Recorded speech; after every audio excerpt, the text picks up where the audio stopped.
Let me tell you something straight from the heart. Something I never thought I'd share with anyone, let alone strangers across the country. But life's funny that way. It pushes you, corners you, forces you to open up when the weight in your chest gets too heavy to keep carrying alone. At 58 years old, after decades of sweat, sacrifice, and quiet, unseen battles, I thought I'd gotten used to pain. You live long enough and you learn to roll with it. Bad knees, stiff back, losing people you love, watching friends drift away. You take it on the chin and keep going. That's what men my age were taught. That's what life demanded. But nothing, and I mean absolutely nothing, prepared me for the day my own son looked me in the eye like I was nothing more than a piece of dusty furniture shoved in the corner of someone else's home. The boy I raised alone after his mother walked out without so much as a backward glance. The boy whose scraped knees I patched up, whose bedtime fears I chased away, whose dreams I nurtured like fragile seedlings. The boy I gave everything to. My time, my youth, my health, my money, my whole damn heart. My only child. He sat across from me one Sunday afternoon, the sun spilling across the living room floor. The same room where I once taught him how to tie his shoes, where we laughed during old TV marathons, where he used to curl up beside me when thunderstorms rattled the windows. It's strange how a room can feel like a stranger when the person sitting in it no longer sees you the way they used to. He looked right at me, cold, detached, like I was some outdated object taking up space, and he said the words I still hear when the house gets too quiet. You're too old to matter now. At first, I honestly thought I misheard him. I even chuckled, thinking it was some kind of awkward joke, something he'd laugh about a second later. But he didn't laugh. He didn't smile. He didn't flinch. He meant it. Every last syllable. And let me tell you, those words didn't just sting. They didn't just hurt. They cracked something deep inside me, something I didn't even know could break. I've been punched in bar fights. I've been slammed into concrete working construction. I've had accidents on job sites that left scars I still see in the mirror. But none of it, compared to what it felt like hearing my own son tell me I didn't matter anymore. My hands shook, not from fear. No, fear is easy, fear fades. But heartbreak, true, deep thunder in your ribcage heartbreak, that stays, that carves its initials into your bones. That kind of pain doesn't make a sound when it arrives. It just settles into you like cold water filling a sinking boat. You spend your whole life believing you're building something meaningful, a home, a legacy, a bond no one can break. You imagine your child growing up and looking back at you with gratitude, understanding, maybe even pride. You think you're preparing them for the world, giving them roots and wings, all that poetic stuff people talk about. You think they'll carry what you taught them. You think they'll remember the nights you stayed up, the mornings you rose early, the meals you skipped so they could eat better. You think, at the very least, they'll honor the fact that you tried your damn best. But in one sentence, my son made it clear he didn't see me at all anymore, not as a father, not as a man, not even as someone worth listening to. To him, I was expired, past my use-by date, a worn-out relic from another time. He stood up after saying it, just walked away like he'd delivered a simple truth, nothing more. No hesitation, no remorse, no looking back.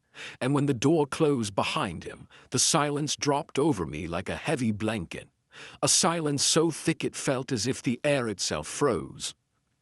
I sat there for a long time, staring at the old photographs hanging on the wall, pictures of him as a baby, a toddler, a teenager, images of happier years, years when he looked up to me, years when he thought I could fix anything in the world, years when he believed I mattered.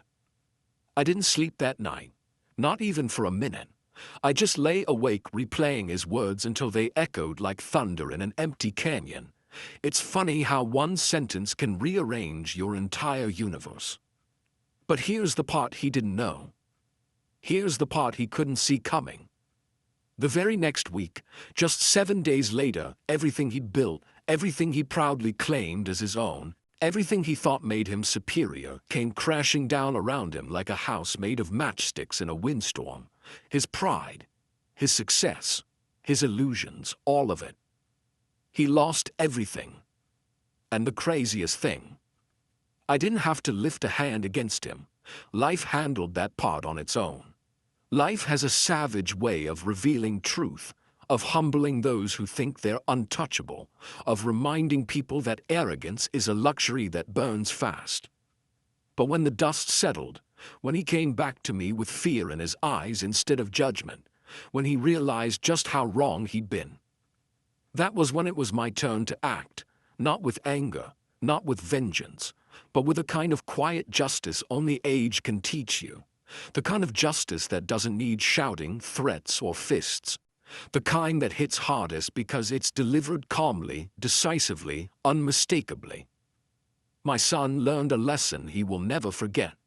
A lesson he still carries in the way he speaks to me now, in the way he hesitates before raising his voice, in the way regret flickers across his face when he remembers what he said. This is my story. The story of a father who gave everything.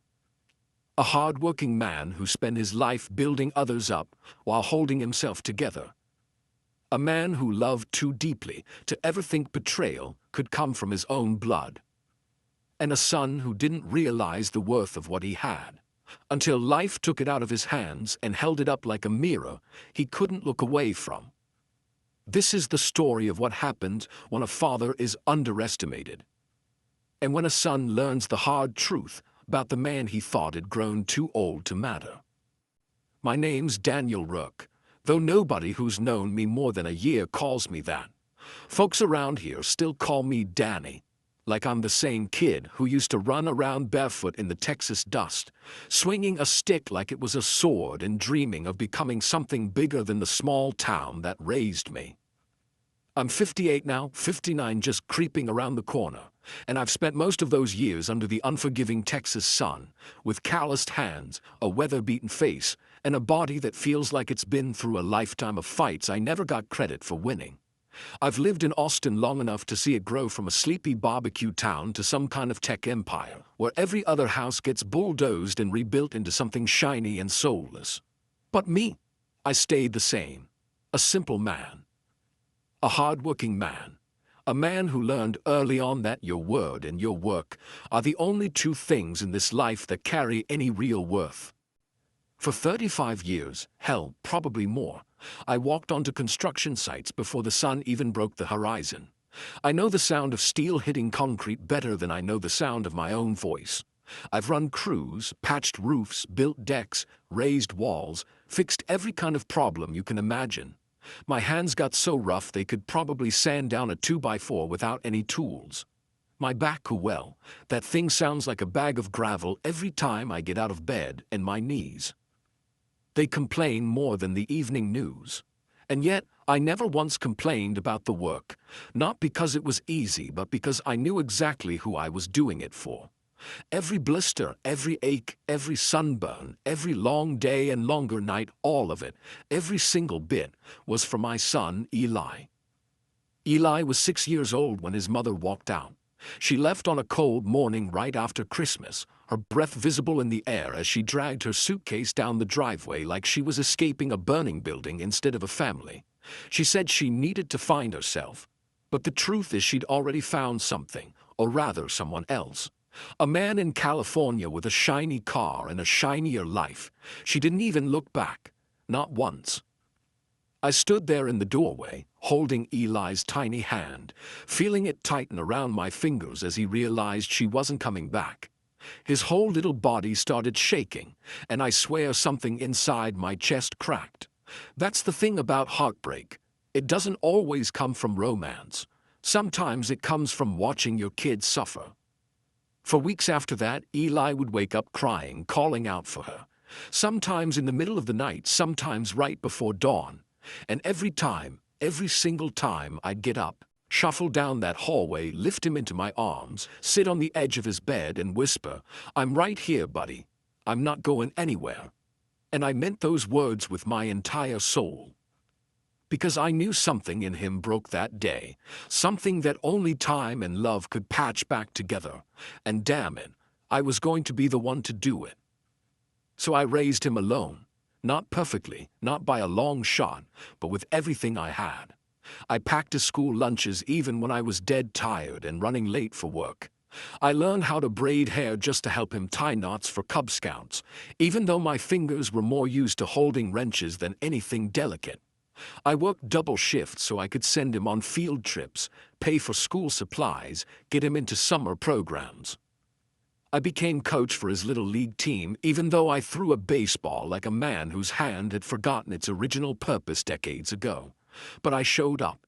Every game, every practice, every bake sale, every parent conference, I was there.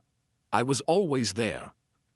I taught him how to drive in my old dented Ford pickup, the one with the busted AC that only worked if you kicked the dashboard in just the right spot. It didn't look like much, but it had history. That truck carried lumber, tools, groceries, and more memories than any luxury car ever could.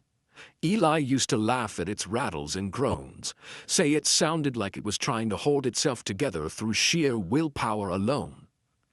I'd laugh with him, but secretly, I always liked the idea that he saw a bit of himself in that old truck. Resilient, worn down but still moving forward, still fighting. Eli grew up smart, sharp, curious. He asked questions about everything from how engines work to why people hurt each other. He had the spark in him, this fire, this hunger to be more than what life handed him. I saw that early on and I fed it, encouraged it, supported it. When he started talking about wanting to build his own tech company someday, some fancy startup that would make life easier for people, I laughed and told him he'd need to teach me what half those words meant. But I believed in him, more than he believed in himself most days. When he got into a good university up in Dallas, I nearly cried like a kid. Not because I was sad, but because I was so damn proud. I packed his bags, drove him up there myself, helped him set up his dorm room, bought him groceries, even though he insisted he didn't need them. And when I hugged him goodbye, I felt this strange mix of joy and fear. Joy because he was moving forward, becoming the man I always knew he could be. Fear because, well, for the first time in years, I'd be going home to an empty house. But I kept that fear to myself. That was my burden to carry, not his. To pay for his tuition, I took on extra contracts. I dipped into the savings I'd been building since my 20s. I gave up weekend, gave up sleep, gave up pieces of myself I didn't even realize I was sacrificing. But I never complained, never hesitated, never once questioned if it was worth it. Because that's what fathers do. That's what love looks like, not flowers or fancy gifts, but long nights, tired backs, and a heart that keeps giving even when it's running on fumes. For years after that, Eli seemed grateful. At least, he acted like he was. He called often enough, visited when he could, told me he appreciated everything I'd done. And maybe for a while he meant it. But somewhere along the line, somewhere after graduation, after he got his first job in the shiny world of tech, after he started making more money than I ever did in my best years, something changed. It started small, almost invisible. A comment here about me not understanding the modern world. A tone there when he talked about my old-fashioned ways. A sigh when I didn't know the name of some new app or company. He visited less, called less. And when he did come around, he acted like he was doing me some sort of favor, like spending an hour with his old man was a chore he had to check off a list. But I stayed quiet, told myself it was stress, young adulthood, the pressure of building a future. I reminded myself that kids grow up, get busy, drift a little, nothing to worry about. I had no idea, none, that it was something deeper, something uglier. I didn't know my own son had begun to look down on me, that he judged my clothes, my truck, my work-worn hands, my slow walk, my old house that I'd built with those same hands. I didn't know he'd bought into that shiny world where success meant forgetting the people who raised you, where money meant more than loyalty, where pride meant pretending you climbed the mountain all on your own. I didn't know. Not until one single conversation, just a few bitter, careless words, cracked open the truth and sent us both into a week that would change everything. A week that would strip away every illusion. A week that would test the strength I didn't even know I still had. A week that would show my son the one lesson he needed to learn. The one lesson life, was waiting to teach him the hard way. I remember the exact moment the shift happened, down to the way the sunlight fell across the living room floor, the way the air felt heavy as though it was carrying a warning I wasn't sharp enough to read. It was one of those warm Texas Sundays where the heat settles on your shoulders like a wet blanket, thick enough to drink if you tilted your head back and breathed in too deep. Even the birds seemed to have given up on the day. No chirping, no flapping wings, no movement except the occasional cicada buzzing somewhere far off, like nature itself was holding its breath. Eli had stopped by the house, though stopped by makes it sound more affectionate than it was. He hadn't come because he missed me or wanted to share something in his life. No, he came because, as he put it, he was in the area. That's what kids say when seeing you is a chore, an obligation, a checkbox on their mental to-do list. It wasn't always like that. There was a time he'd run to the door when he saw my truck pull up, but that day, he walked in like a man visiting a museum, polite, detached, observant, carefully withholding emotion. The first thing I noticed was his clothes. He was wearing this crisp button-up, expensive enough that I could tell just from the stitching it cost more than all the shirts in my closet combined. The fabric had that stiff, polished look of something bought to impress other people. He didn't even take off his sunglasses when he stepped inside.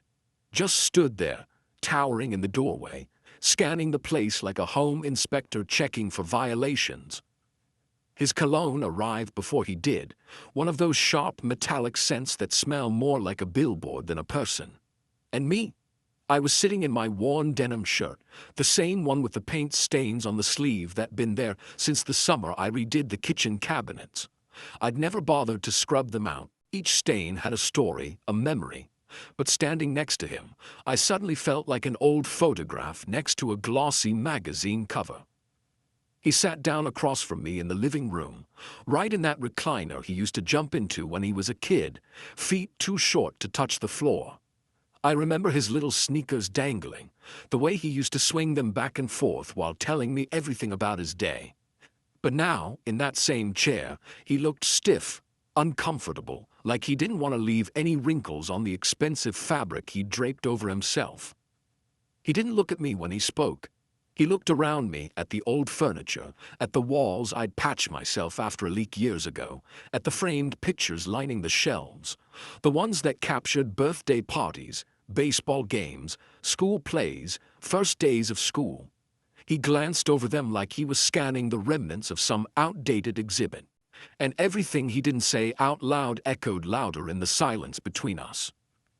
Then he sighed, a long theatrical exhale, the kind people make when they're about to give bad news but want credit for being mature.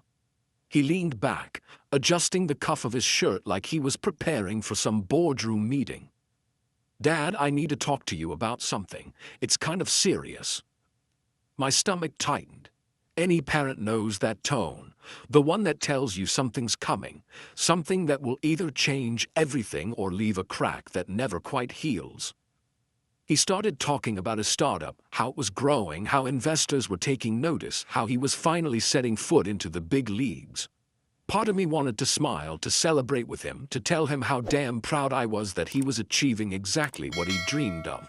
But there was this edge in his voice, sharp as a blade, that kept me from saying a word. His foot was tapping, his jaw was clenched. He wasn't excited, he was rehearsed. Then he dropped the first blow. "Dad, I need to maintain a more professional image. Investors expect a certain background." He paused, hesitating just long enough to make me hope he'd stop there, but he didn't. They don't want to be associated with someone from a low-income background. A low-income background. He said it so casually, like he was reading off a weather report, but the words hit me like a 2x4 to the ribs. I blinked, trying to process what he actually meant.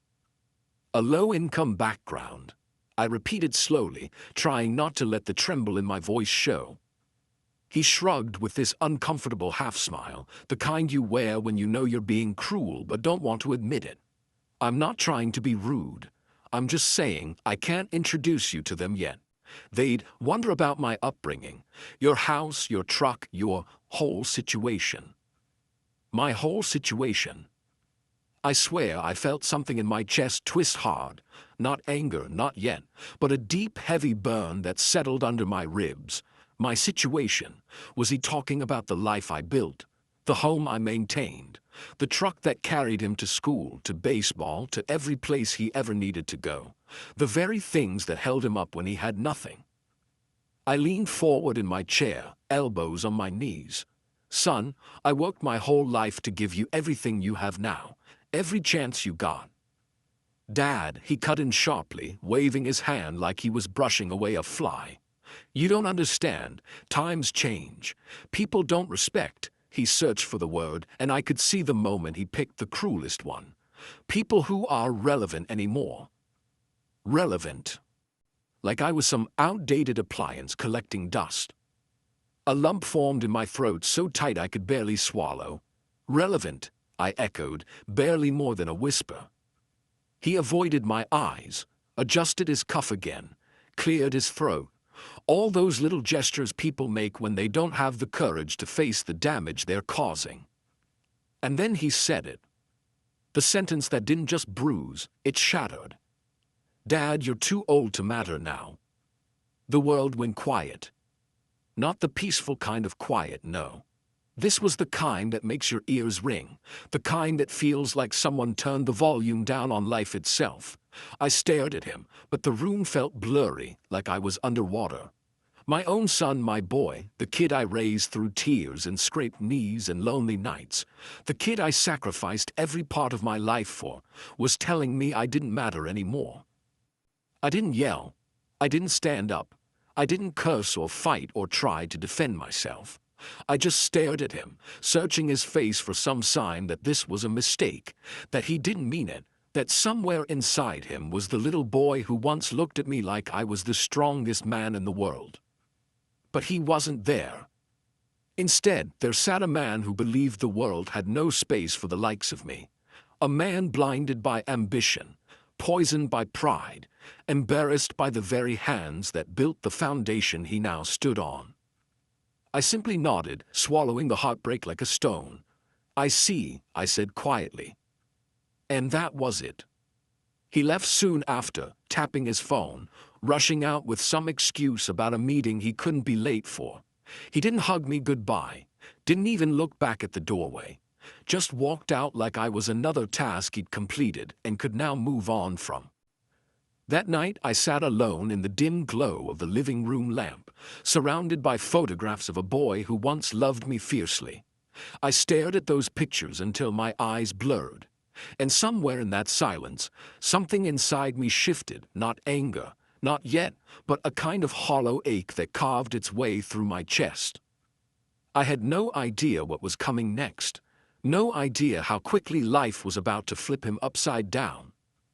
But one thing I did know was this.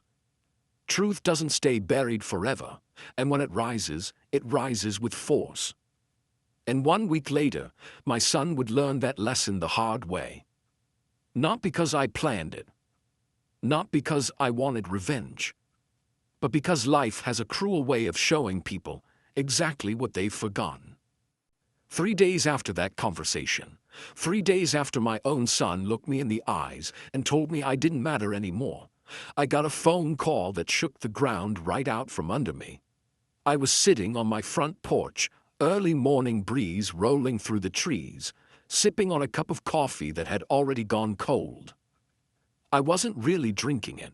I was just holding it, letting the warmth settle in my hands, trying to make sense of the ache that had been sitting heavy on my chest ever since Eli walked out that door.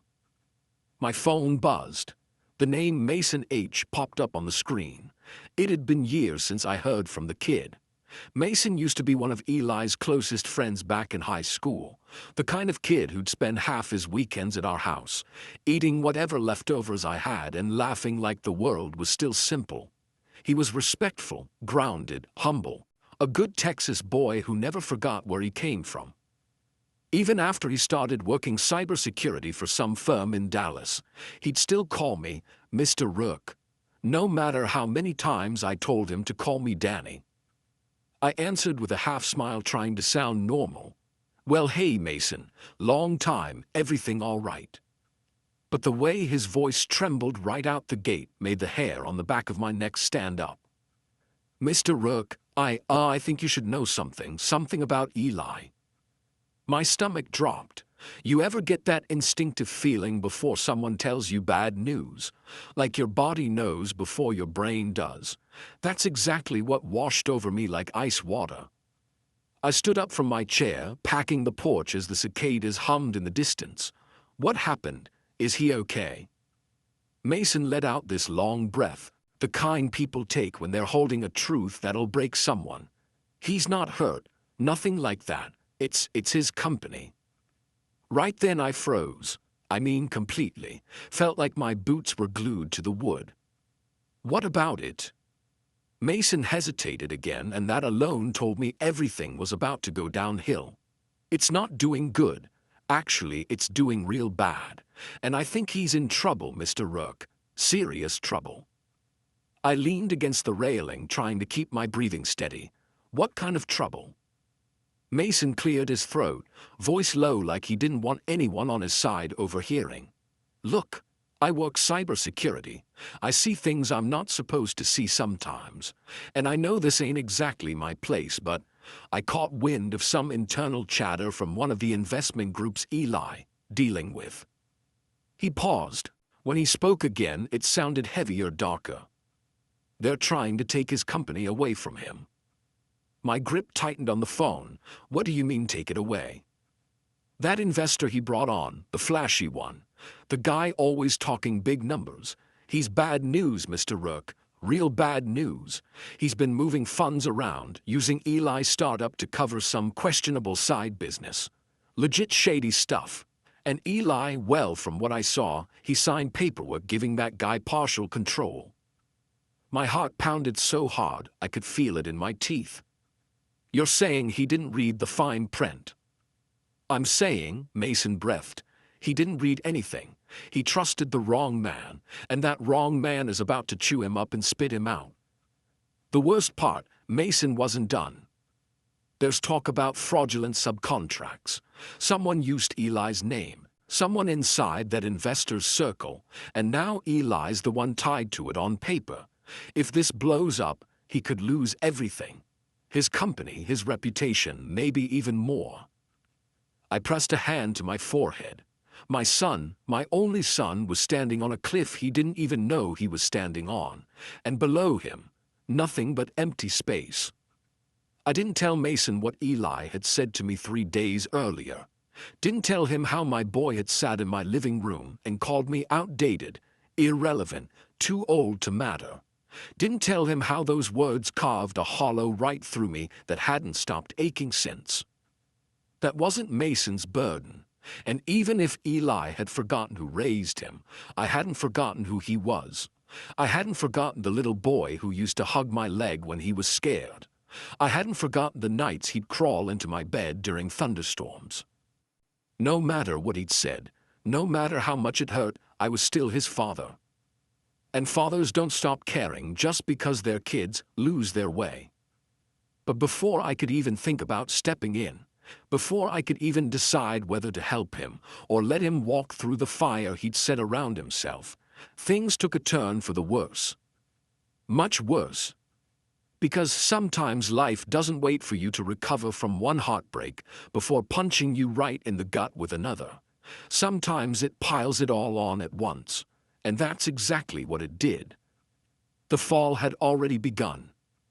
And my son was about to lose more than he ever imagined. It was barely past sunrise when my phone rang, but the moment I saw Eli's name flashing on the screen, the air around me changed. It wasn't the casual, confident son who usually called to brag about his progress or to dismiss my advice. This voice was someone falling apart. Someone whose pride had been ripped straight out of him. He wasn't just scared, he was drowning. Dad, I'm in trouble. I messed up. I really messed up. The shaking in his voice wasn't something I had ever heard before. Not when he broke his arm as a kid. Not when he crashed his bike at 11. Not even when his mother passed and he stood there pretending to be strong for me. This time, he sounded like a man cornered with nowhere to run. And even with the sting of everything he'd said to me a few days earlier, the irrelevant comment, the condescending tone, the way he looked at me like some old tool long past its expiration date, I didn't bring any of that up. Not a word. The instinct to protect him hit me faster than resentment ever could. Because when your child is afraid, your heart doesn't check old wounds. It just moves. "Where are you?" I asked, already grabbing my keys. His voice cracked again. "Dallas, Dad, please just come." That was all I needed. I didn't even bother to lace my boots properly. I shrugged into the first jacket I could grab, locked the door, and made the 2-hour drive from Austin to Dallas like the asphalt owed me a favor. I sped through stretches of highway where the sun was still crawling up the horizon, and the air felt thick, like the world knew something was about to snap. By the time I pulled into the parking lot of Eli's building, a sleek, modern office with glass panels and expensive design choices that screamed startup with ambition, I could sense something was wrong before I even stepped inside. Through the front windows, I could see faces, pale, worried, frantic faces.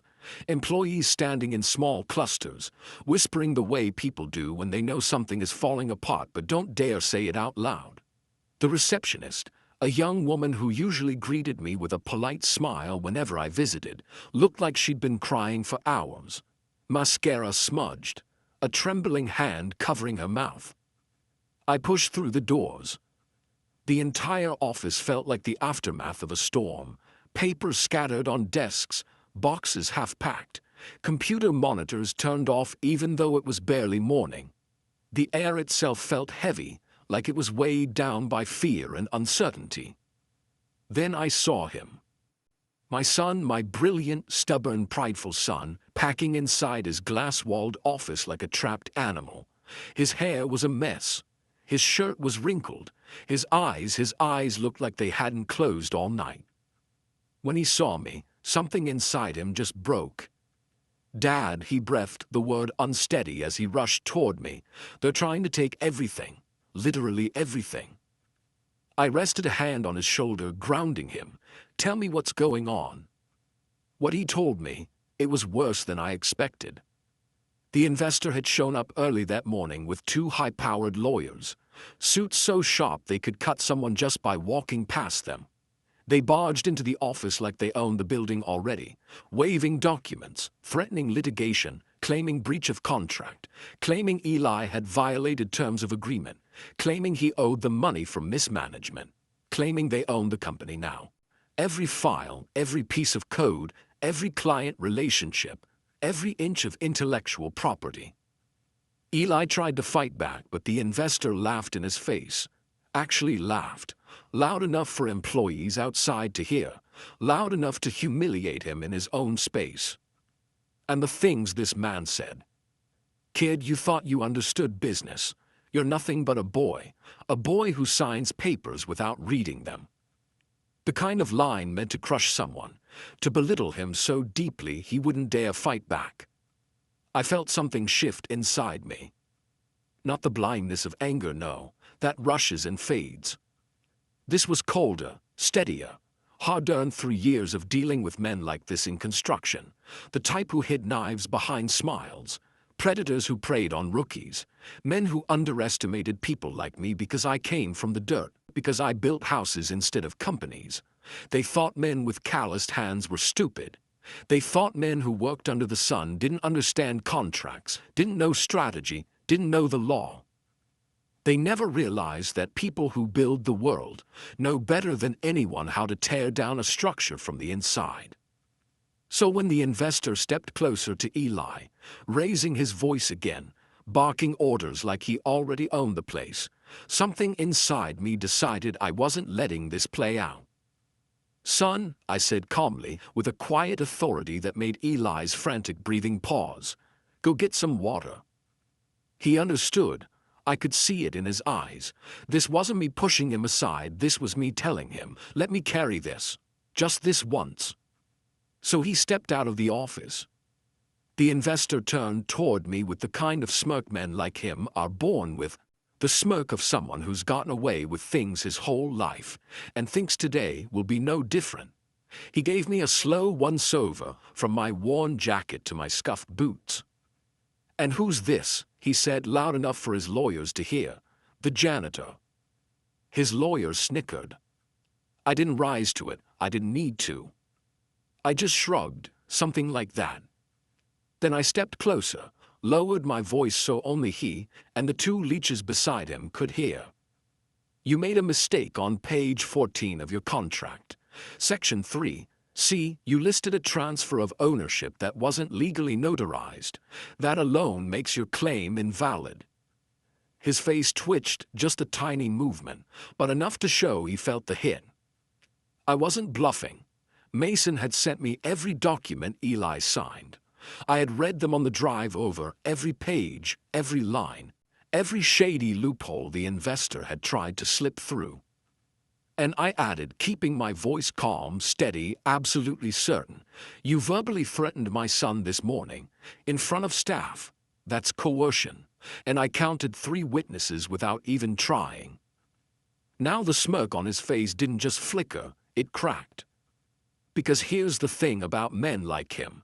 They're bold until someone sees through them, until someone calls out their game, until someone speaks in a language they didn't expect from a man in old boots. His lawyers exchanged looks, quiet panic flashing between them. I leaned in 1 inch closer. "So let me be clear," I said. "Your claim won't hold up. Your contract falls apart the second it hits a courtroom, and if you push this, we go public. I'm talking the Texas Business Review. I'm talking Dallas Tech Forums. I'm talking every investor who might be funding your next scam." His jaw tightened. He wasn't used to being challenged, not like this, not by someone like me. And in that moment, the dynamic in the room shifted completely. For the first time since I walked in, the man didn't look like a wolf. He looked like a rat cornered in daylight. And he knew deep in his greedy little heart that his game was over. After forcing that investor and his 2 overpriced attack dogs out of the office with nothing but logic, confidence, and the truth, the room went strangely quiet. The kind of quiet that settles after a tornado tears through a town, still, eerie, almost too fragile to touch. Outside the glass walls, employees were packing up the last boxes, whispering nervously, waiting for whatever came next. But inside Eli's office, it was just him and me. He sank down into one of the chairs, the same chair he used to sit in so proudly when showing me his vision board or his quarterly plans. But now, he didn't look like the young CEO he had built himself up to be. He looked smaller somehow, softer, like the weight of the last few months had finally come crashing down on his shoulders. His hands were trembling, barely holding themselves together. His chest rose and fell in sharp, uneven breaths. The confidence he had worn like armor had cracked open, and underneath it was the son I raised. The kid who used to run to me after scraping his knee. The teenager who used to ask me for help pretending he didn't need it. The young man who hid his fears behind ambition but never actually stopped being human. When he finally spoke, his voice came out barely above a whisper. "I'm sorry, Dad," he said, staring down at his shaking hands. "I should have listened. I should have been better." He didn't cry, not really, but his eyes glistened with a pain I recognized instantly. Shame. Regret.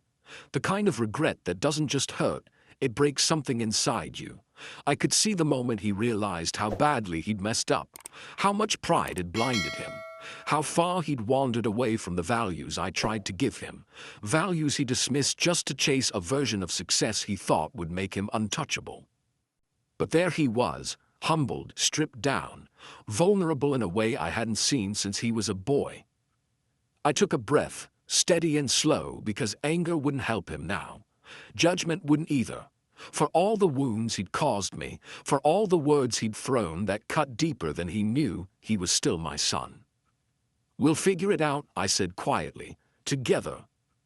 He nodded, and something inside him, something proud and stubborn, finally let go. So we got to work. For hours from late afternoon until deep into the night, we sat side by side in that dimly lit office. The place that once buzzed with energy now felt like a battlefield after the last shot was fired. Papers were scattered everywhere. Laptops glowed faintly. The air smelled like cold takeout and stale coffee.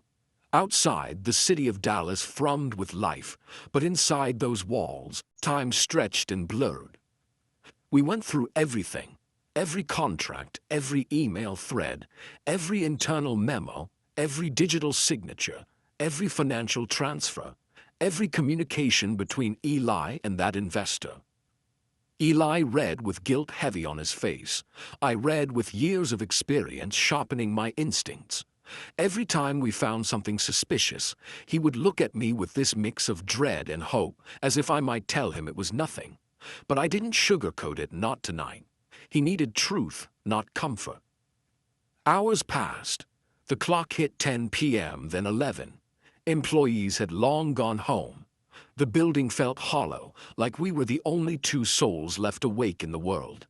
Eli kept rubbing his eyes, pinching the bridge of his nose, whispering curses under his breath as the truth about his investor started painting itself in darker and darker colors. And then at exactly 12:07 a.m. I found it. The smoking gun. It wasn't loud or dramatic. It was subtle, quiet, the kind of thing only someone paying very close attention would catch. A digital signature on a subcontract approval. At first glance, it looked like Eli. Same signature line, same placement, same formatting. But the metadata told another story. I clicked into the file properties, and when the tiny window popped up, something in my chest tightened. "Eli," I said, my voice dropping. He leaned over, exhausted, almost hollow. "What is it?" "Look at the timestamp." He squinted. Confusion washed over his face first, then realization, then fear. "Dad, I wasn't even in the office that day." "No," I said, my jaw locking. "You were." I clicked to the next line. "This IP address, it's out of state." "That's not my network," he whispered. "No," I said again, "it's not." I expanded the digital certificate and pointed. "Whoever signed this wasn't you. Someone forged your digital signature. They created this document, approved this subcontract, and pinned it on you. That's why they were so confident. That's why they walked in here like they'd already won." Eli stared at the screen like it was a bomb ticking down to 0. He swallowed hard. "Dad, this is fraud." "No," I said, feeling a fire rise in my chest. "This is a setup.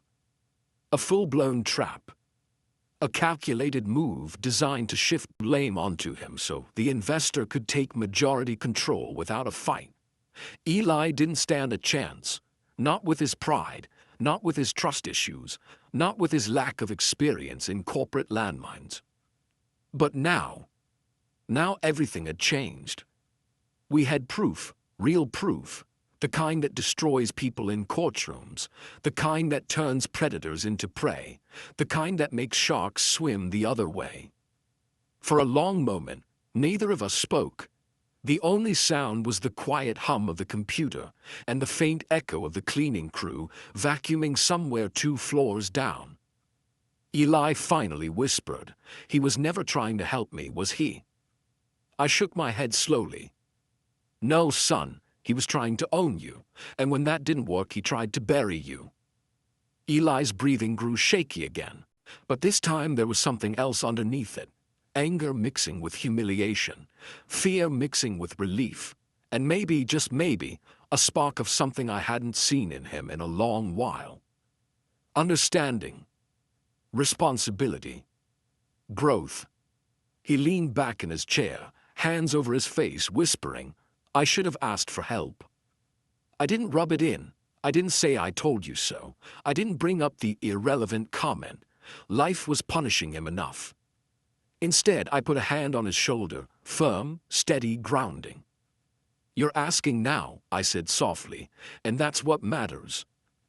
Outside, the lights of downtown Dallas flickered through the glass, casting long shadows across the office.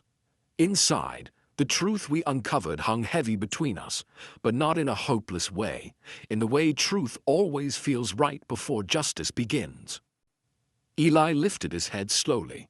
His eyes weren't the eyes of a broken man anymore. They were sharper, clearer. "Dad," he said, voice steady for the first time all day, "what do we do now?" I looked at him, and I smiled a slow, knowing smile. "Now," I said, "now we make this right." Because the moment the truth came out, the game changed. And the man who thought he had destroyed my son, he had no idea what kind of storm was coming next. The morning after we uncovered the forged signature, the world shifted beneath Eli's feet like a floor rotting out from under him. I don't think he slept, neither of us did, but he showed up at his office at sunrise, dark circles under his eyes, hair uncombed, shirt half-tucked like he'd forgotten how to be a CEO overnight. And maybe he had. Maybe the weight of everything he'd learned ripped that polished, confident exterior off him, and left behind the raw, unrefined version of my son. The version I'd missed for years. The sun wasn't even fully up when the first domino fell. Word spread fast, faster than wildfire, faster than any rumor I'd ever seen rip through a job site. Emails started pouring in, notifications popping up like popcorn in a hot pan. First, one client backed out, politely phrased but cutting him off without hesitation. Then another, then three more, all before 8 a.m. By 9, his lead developer came into the office with a box in his arms, eyes full of regret. "I'm really sorry, Eli. I just can't stick around. I've got a family. I can't get tied to a sinking ship." And that was the phrase that echoed through the entire week. A sinking ship. His staff whispered it like a curse. His junior employees muttered it as they passed by, clutching their half-packed desks. His project manager tried to keep things together for all of 30 minutes before she burst into tears and resigned over Slack. The office that once buzzed with energy now sounded hollow, phones ringing without answers, keyboards silent, footsteps echoing down empty halls. The website crashed next. Not because of server failure, because too many people were reading the scandal articles popping up on small business blogs, tweets, and local tech forums. Startup in crisis, founder under investigation, financial misconduct allegations. None of them had the full story. None of them cared about truth. They cared about drama, chaos, blood in the water. And Eli felt every headline like a punch to the gut. He sat in his glass office, scrolling through comments, some mocking, some cruel, some gleeful that someone successful had fallen. "Look at this," he said, voice shaking, turning the screen toward me. "They think I did it, Dad. They think I'm a scammer." I took the phone gently and set it on the desk. "Stop reading that garbage." "But they..."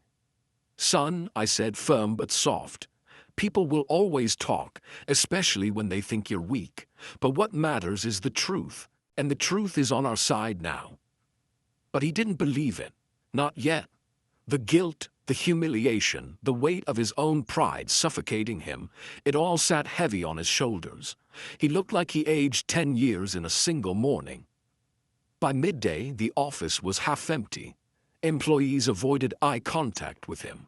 A few who used to brag about working under him suddenly acted like they barely knew his name. That's how people are: loyal when you're winning, distant when you're drowning. And through all of it, multiple times throughout the day, he'd look over at me with this hollow, aching expression, an expression that carried 1,000 unspoken apologies. Every time he whispered, "Dad, I'm sorry," I felt two things tear at me from opposite sides. Pain, because those words came too late to erase what he'd said days before. And pride, because admitting he was wrong took more courage than any business decision he'd ever made. But the universe wasn't done with him yet. Because then came the moment that nearly broke him entirely. Around 4:43 p.m., I remember the exact time because the tension in the air felt frozen, suspended like the world held its breath. An email notification popped up on Eli's laptop. He didn't open it at first. He just stared at the subject line. From investor's legal team. Subject: filing of contractual breach and fraud claim. His skin went pale. His hands started shaking again, not the nervous kind, but the kind that happens when your body recognizes it's about to lose everything. He finally clicked in. The email spelled it out harsh and cold. No emotion, no mercy. A full legal claim had been filed against him. He was accused of breaching his contract. He was accused of fraudulent intent. He was accused of misconduct that could not only bankrupt him, but ruin him legally. All of it based on the forged signature. All of it crafted to crush him completely. When he finished reading, Eli didn't speak. He didn't blink. He didn't breathe for a moment. Then he slowly collapsed into his chair like someone stabbed him right in the center of his pride. "Dad," he whispered, "Dad, I'm going to lose everything. Not just his company. Not just his money. Not just his reputation. But everything he'd ever built, everything he'd sacrificed sleep and sanity for, everything he'd bragged about to people he wanted to impress. All of it was about to go up in flames." I stepped closer. He didn't look at me at first. He stared at the email like if he closed the window, the entire problem would disappear. But reality doesn't work that way. Consequences don't just vanish because you're scared of them. I put a hand on his shoulder, the same way I used to when he was a boy terrified of the dark. He flinched first, then leaned into the touch like he'd been waiting years for it. "We won't let this stand," I said quietly, "not if we stand our ground." His chin quivered, his voice cracked like glass. Why are you helping me?" he whispered, barely getting the words out. "After what I said to you, after everything I did, why haven't you walked away from me?" I looked at him, really looked at him, and I saw something I'd been waiting a long time to see. Humility. Gratitude. Understanding. Growth. And grief. So much grief for the father he wronged. I could have lectured him. I could have reminded him of his cruelty, his arrogance, his dismissal of the man who raised him. I could have told him he deserved this, but that's not what fathers do, not good fathers, not the kind who carry their kids even when their kids forget who held them. So I spoke softly. "Because you're my son," I said, "and one day you'll understand the value of a father." Those words didn't just land, they sank deep into him, deeper than any lesson he'd learned in his years chasing money and ego. He didn't cry, but his breath broke, stuttered, and for a moment he pressed his hand to his face like he was trying to hold himself together. He wasn't a CEO right then. He wasn't a tech prodigy. He wasn't a man afraid of losing a company. He was just my boy. The boy I raised. The boy who forgot me. And the boy who was finally remembering. The week that followed him. It didn't destroy him for no reason. It destroyed him so he could finally rebuild.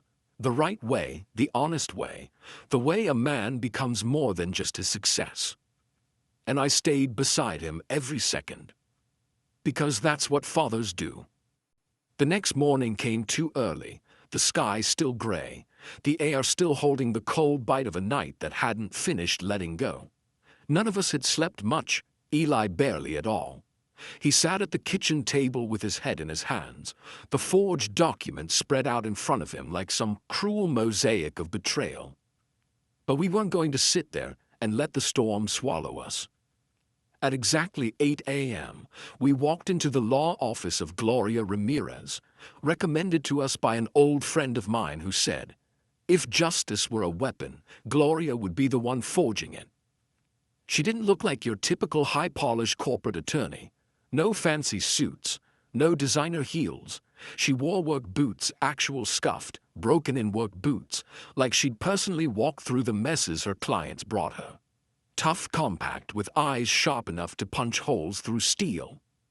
She shook our hands firmly and motioned us into her office, which looked less like a legal space and more like a command center.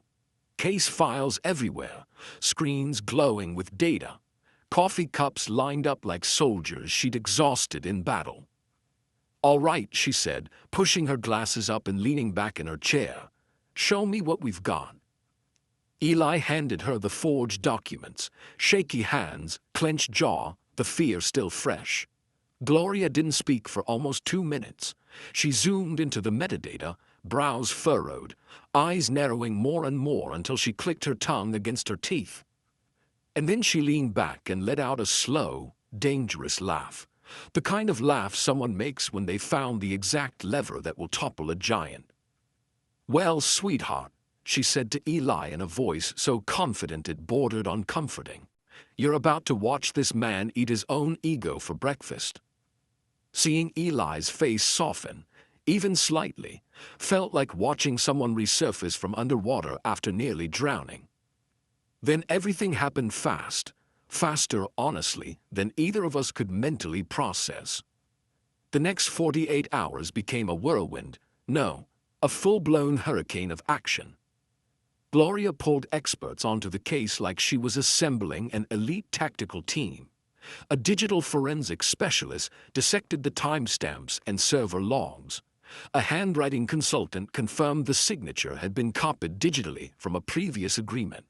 A compliance auditor traced the unauthorized file access to the investor's private device. Meanwhile, Gloria herself worked like a machine fueled by cold fury. She typed, redlined, annotated, cross-examined, strategized, and drafted legal filings faster than I'd ever seen anyone work. That woman didn't just practice law, she wielded it like a sledgehammer. But here were things twisted. You'd think after all that, we would have gone straight for the jugular, sued him into dust, taken him for everything he owned, thrown him into a legal fire pit so deep he'd never climb out. But Gloria had a different idea. A smarter idea. A colder idea. A more permanent idea. Because sometimes revenge isn't about fire. It's about ice. She sat us down and said, "You could sue him, you'd probably win. But lawsuits take time, money, and energy, and he'd paint himself as the victim being attacked by the vindictive co-founder. The public would buy in. Investors would sympathize. He could survive that." She paused. But what he can't survive is the truth landing exactly where it hurts. Turns out this man, this investor, wasn't just funding Eli's venture. He was tied to a network of other projects, startups, partnerships, angel groups. All of them relied heavily on one thing: his reputation as an honest, transparent, ethical operator. One verified forged signature. One confirmed act of tampering. One proven breach of trust. And that entire house of cards would implode. So instead of burning him publicly, we exposed him privately. Cleanly. Precisely. Surgically. Gloria prepared a dossier, not a lawsuit, not a press release. A comprehensive, undeniable packet of evidence. Every forged byte, every false timestamp, every manipulated piece of metadata, organized with the kind of clarity that makes even the most powerful people go pale. Then she sent it straight to the board, overseeing his biggest investment group. A board that prided itself on ethics. A board that had removed partners before for less. A board that did not tolerate dishonesty, not even a little. For 24 hours, we heard nothing. For 48 hours, still nothing. And then on the morning of the third day, Eli got a call, not from the investor, from someone on the board. A calm voice, brief, professional. "Thank you for bringing this to our attention. We've concluded our review. Appropriate action has been taken." That was it. But the fallout. Oh, it was biblical. Within 1 week, the investor lost every ounce of footing he had. Funding, pulled, partnerships, dissolved, his name, removed from multiple projects, his status, gone, his credibility, shredded beyond repair. He tried to do damage control, of course, issued statements, played the victim, claimed misunderstandings, but the people he relied on weren't buying any of it. Because once you're caught faking a signature, your word is worth less than air. Then came the moment we knew would eventually happen. He called Eli. Not once, not twice, 8 times. Voicemails, emails, texts, all with the same tone, frantic desperation wrapped in fake politeness. Hey, can we talk? Maybe we misinterpreted things. We can fix this. Let's just figure something out. Eli stared at his buzzing phone with the same expression you'd give a person who tried to burn your house down and then asked you for a glass of water. He didn't pick up. Not once. Eventually, the call stopped. Later that evening, as the sun dipped behind the rooftops and our living room filled with warm orange light, Eli asked me quietly, "Does this make us bad people?" I put my hand on his. "No," I said softly. "This isn't revenge. Revenge is what he tried to do to you. What we did was truth catching up to a man who's been running from it for years." He looked at me, tired but lighter than I'd seen him in months. And I added one more thing, slowly, clearly, so he'd never forget it. When you dig a hole to bury someone else, you better make sure you don't fall in yourself. And he did. He fell so far into that hole that, by the time he realized he was sinking, the world had already stopped throwing him ropes. In the weeks that followed the investor's fall, something shifted in Eli slowly, like ice melting after a long winter. It wasn't dramatic or loud. It was subtle, gentle, almost fragile. But it was real. I could see it in the way he talked, the way he paused to think before speaking, the way he looked at people like he was finally seeing the world without the tinted glass of ego. He started waking up early again, not for meetings or networking events or photo ops, but to work. Real work, quiet work, the kind of work that doesn't need applause to feel meaningful. He spent hours rebuilding the parts of the company the investor had tried to steal. He met with employees one-on-one, apologized when he'd been overbearing, checked on people he'd ignored before. It was like watching someone take the shattered pieces of themselves and fit them together without rushing or hiding the cracks. But the biggest change wasn't in how he handled business. It was in how he handled himself. One evening, maybe 3 weeks after everything went down, I heard a soft knock on my front door. Not the hurried, loud kind he used to do when he wanted something. This was slower, hesitant, almost like a question instead of a knock. When I opened the door, he wasn't in his usual glossy version of himself. No designer shirt, no perfect hair, no sunglasses perched on his head as if the sun existed solely to spotlight him. He wore a plain gray hoodie and jeans faded at the knees, clothes I hadn't seen him in since college. His eyes looked tired, but not the overworked, stressed kind. More like someone who traveled a long way internally and finally arrived somewhere honest.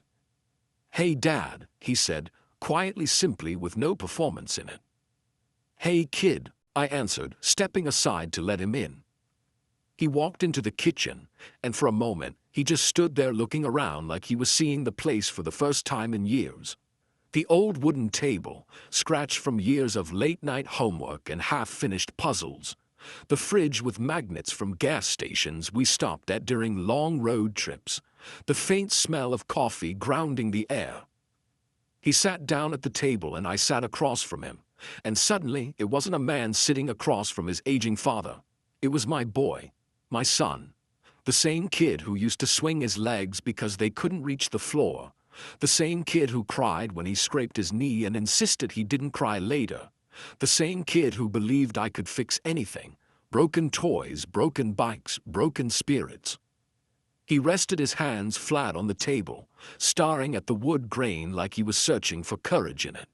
Then he took a slow breath, the kind people take right before saying something that weighs more than words were ever built to carry. "Dad," he started, voice unsteady, "I was wrong. I didn't rush him, didn't speak, didn't move.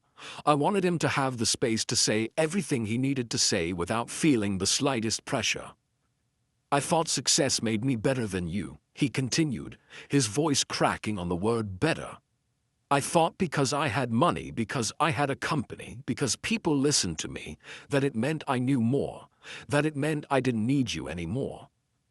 His eyes got glassy, and he looked away, like the shame was too bright to stare at directly. I thought age made you outdated. I thought experience didn't matter unless it came with a paycheck. I thought I'd outgrown my own father. That sentence hit harder than he knew, harder than he could ever understand. I didn't show it on my face, but something in me flinched, some quiet place inside that remembered every time he brushed me off, every time he treated me like furniture, every time he made me feel like a relic. He swallowed, jaw trembling slightly. But when everything fell apart, when the people I trusted disappeared, when the world stopped clapping for me, he took another breath. You were the only one who showed up, not because you had something to gain, not because you wanted credit, not because you needed to be right. His voice lowered to a whisper. You showed up because you're my dad. He wiped his cheek quickly, almost embarrassed by the tear he didn't want me to notice.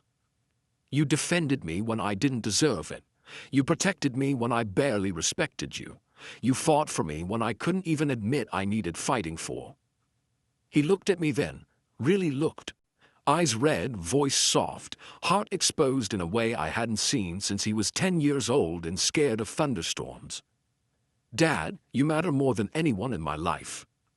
Those words, I don't even know how to describe what they did to me. It was like someone reached inside my chest and untied a knot I'd been carrying for years. A knot made of resentment, hurt, hope, pride, fear, all tangled together so tightly I'd forgotten what it felt like to breathe around it. He stood up slowly, walked around the table and pulled me into a hug. And that hug, it wasn't rushed or half-hearted or forced. It was long, warm and real. The kind of hug a grown man gives when he finally realizes how much he still needs his father. And as he held on to me, I felt something shift, not dramatic, not explosive, just loosen. That old pain, the wounds from the arguments we'd had, the coldness he'd shown me, the years of distance, it didn't vanish. Healing doesn't work like that, but it loosened, it softened, it breathed. And for the first time in a long time, I felt like I had my son back. I'm telling you this story for a reason far bigger than revenge, bigger than pride, bigger than what happened between me and my son. I'm telling it because somewhere out there, someone older than they used to be is sitting quietly in a living room that feels a size too big, wondering when the world stopped listening to them. Somewhere, a father or mother is watching their grown kids talk fast, live fast, make decisions faster, and they're thinking, maybe I don't matter anymore. Somewhere, a person with decades of life in their bones is being treated like a forgotten photograph, tucked in a drawer no one opens anymore. And maybe that person is you. So let me say this as clearly as I can. Age doesn't make you irrelevant. It makes you powerful. Not powerful in the loud way, not in the eye on the room kind of way. No, it gives you a quiet strength, the kind born from surviving things you don't even talk about anymore. The kind built by disappointments, rebuilt by resilience, and seasoned with time. I know the world these days moves like it's being chased. Everything is about what's new, what's trending, what's shiny. The younger generation talks like wisdom can be Googled, like life can be summarized in a podcast or a TED Talk. They think if it's not on social media, it isn't real. But here's the truth they forget. We've seen more life than they've even imagined. We've stood in storms without umbrellas and still came out standing. We've worked jobs that required hands, not apps. We've solved problems without a single YouTube tutorial. We've lived. And living, that's something you can't fake. Age is a language the world pretends it doesn't speak anymore until everything falls apart. Then suddenly they come back to us. Because when life gets real, really real, People don't look for the loudest voices. They look for the ones that have endured. Eli, my son, learned that lesson the hard way. He walked around thinking he was bulletproof, thinking success made him untouchable, thinking youth gave him immunity from consequences. He believed age slowed people down. He thought experience was a museum piece, nice to look at but irrelevant to the present. But when the investor cornered him, when his reputation cracked, when his company bled out faster than he could patch it, when the people he trusted ran away, who did he call? Me. The same father he dismissed. The same man he called outdated. The same person he thought he'd outgrown, like an old coat that didn't fit anymore. And when I showed up, not with judgment but with the kind of strength he didn't know he needed, he realized something that broke him open in the best possible way. Youth can run fast, but age knows the terrain.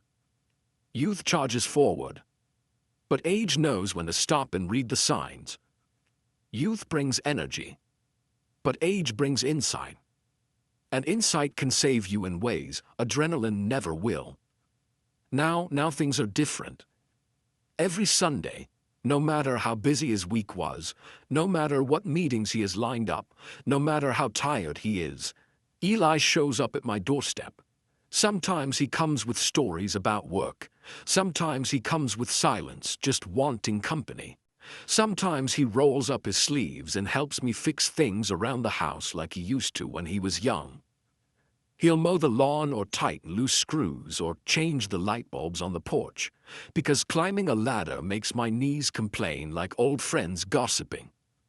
Other times he brings dinner, not fast food, not something fancy, something homemade, something that smells like effort, something that tells me he didn't just think of me, he made time for me. And every time he walks in, he doesn't bring the guilt of a man who wronged his father. He brings something else, something heavier, something deeper. Respect. Real respect, the kind you earn over decades, the kind built from truth, the kind rooted in understanding that comes too late for some people but arrived just in time for him. Sometimes people who know him ask him how he survived the investor fallout, how he kept his company, how he avoided charges that could have ruined his life. And he doesn't hesitate. He doesn't sugarcoat it. He doesn't hide behind pride. He tells them straight out, "My dad saved my company.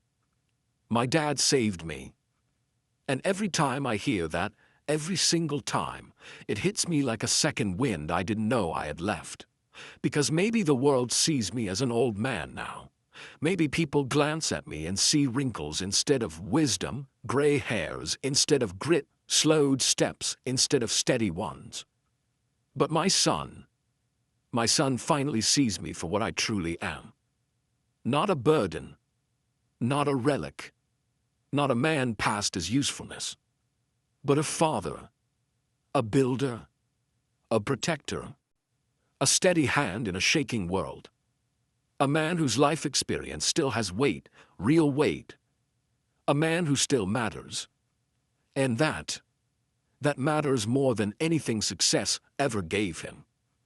So here's the lesson, the heartbeat of this whole damn story. Age isn't a sunset. It's a sunrise on a different horizon. And the world may not always look our way, may not always listen, may not always appreciate what we carry, but that doesn't take away the value of it. Age is earned. Wisdom is earned. Respect, when it finally comes, is earned. And when the people we love finally understand that, it makes every storm we survived worth it. Every single one.